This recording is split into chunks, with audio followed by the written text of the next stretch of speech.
সে ভালো নেই, কিন্তু বলছে ভালো আছি।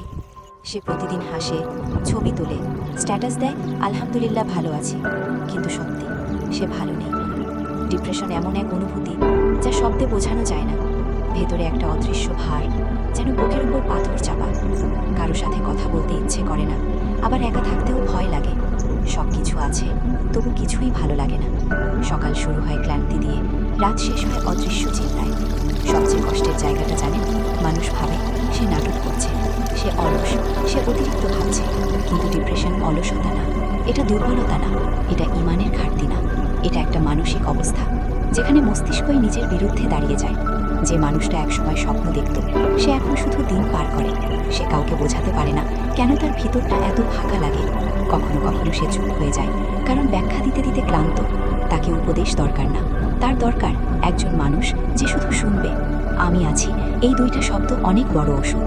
আর যদি আপনি নিজেই এই অবস্থায় থাকেন, একটা কথা মনে রাখুন, আপনি ভাঙ্গা না, আপনি দুর্বল না, আপনি লড়ছেন। আর লড়াই মানেই আপনি এখনো হারেননি। সাহায্য চাইতে লজ্জা নেই। ডাক্তার, কাউন্সেলর, বিশ্বস্ত মানুষ, কারো সাথে কথা বলুন। অন্ধকার স্থায়ী না, মেঘ যত ঘনই হোক, সূর্য লুকিয়ে থাকে, হারিয়ে যায় না।